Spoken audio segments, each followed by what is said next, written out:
Hello and welcome back to another World of Tanks Blitz gameplay walkthrough with 48-ton Ruckus.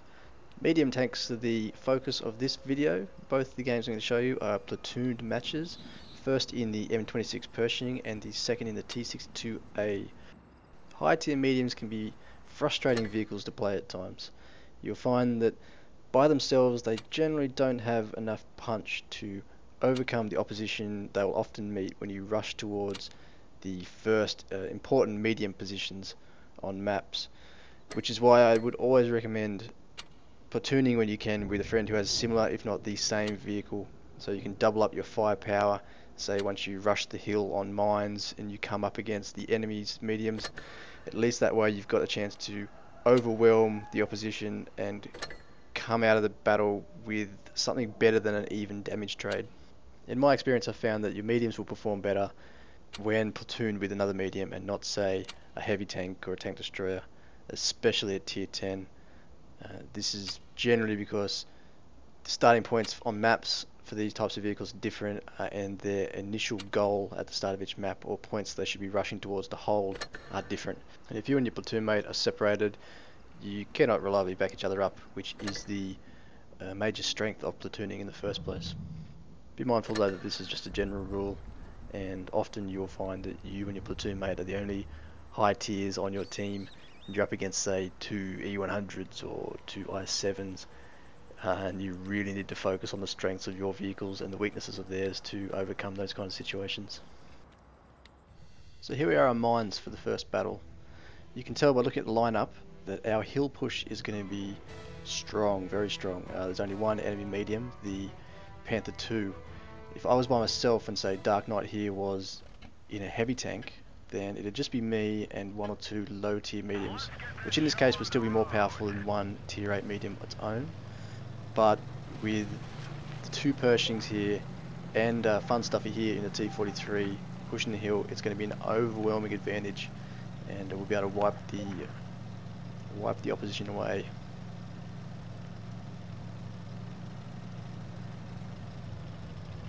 So as expected, the Panther 2 is the first tank spotted. He sees the opposition and wisely backs out of it.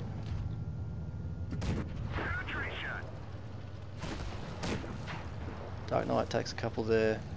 There's an M6, clearly AFK down the back. He's not a threat, but you'll see me taking shots of opportunity at him every now and again. Those three pushes forward, back up just enough so he's only got my turret to fire at, which isn't as strong as, say, T32s, but still decent enough to bounce at least tier 8s and below. Shooting at the pike nose, the IS-3, you always want to shoot the flattest surface, that is the surface most perpendicular to your gun, or closest to a 90-degree angle to your gun for the best chance of penetrating. Checking left there. Get some more cheeky shots of this M6. It's clearly not a threat, but if you can, you might as well take out AFK players. They will report your presence to the enemy.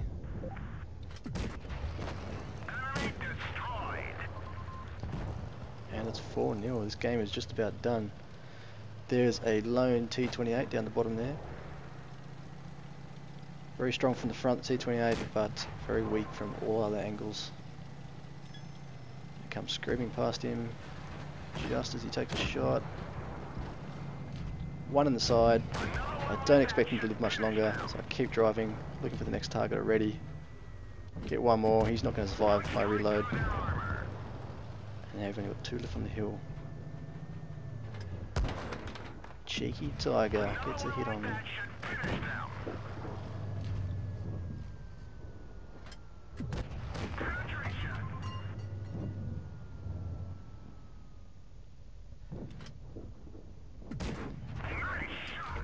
And down goes the 1S.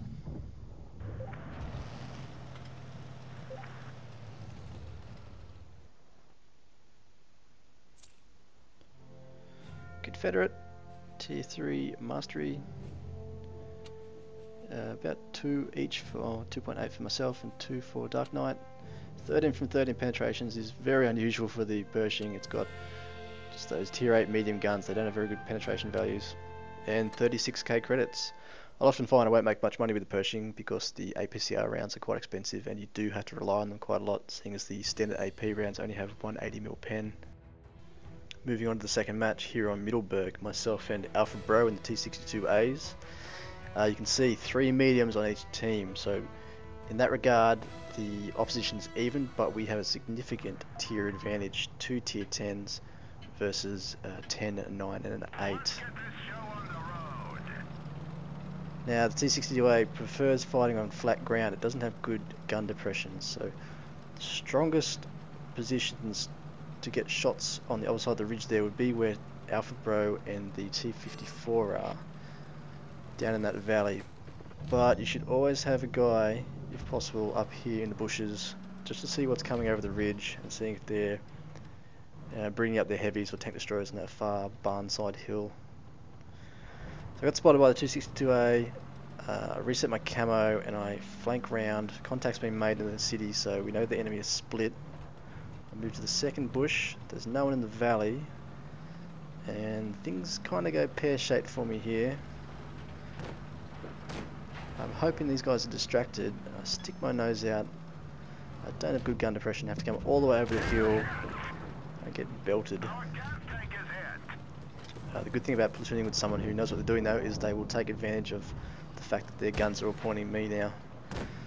So our guys are pushing in. I crashed again, very unwisely. Don't copy me in this regard. I played this one very poorly at the start. It's a terrible damage trade. Down to a one-shot kill for everyone. But now I'm in a better spot. I'm hull down. That T62A can only hit my turret. If I can keep him pinned there, he goes down. And that's this flank 1. So even though I took a substantial amount of damage, we came out of that fight having lost no guns ourselves.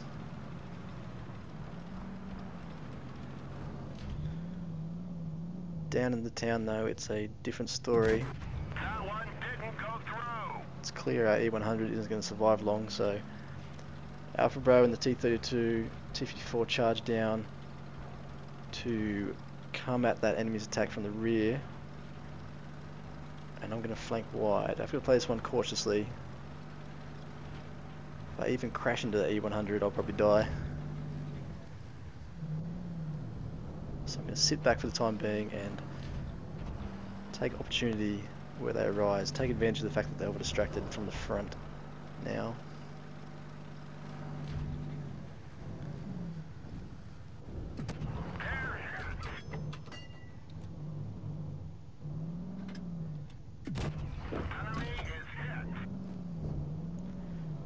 E100 goes down, bad luck to him.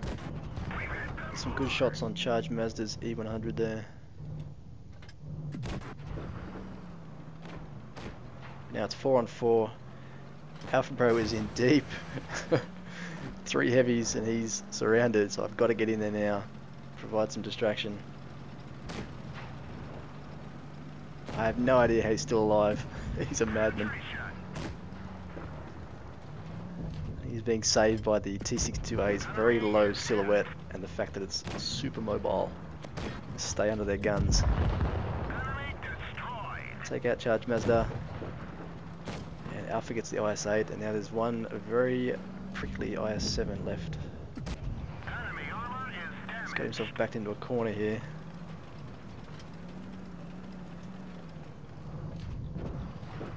It's only a matter of time, but we have to play it cautiously. Don't want to get in each other's road. Give each other space so we can't pop out and ping us.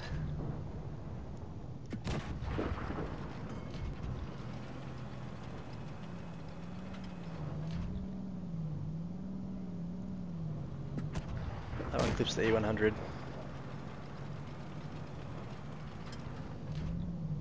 And that one hits the IS-3's gun. Alpha Bro finishes him off. Comes away with 6 kills. And we get the whole 7 between us. A couple of medals there. The Crucial Contribution and Spartan. 4k damage each. Moving on to shots fired. 14 from 19. And only 20k profit. I think my repair bill held me back on that one. So that's another episode done. Thank you very much for tuning in, and I'll catch you on the next one.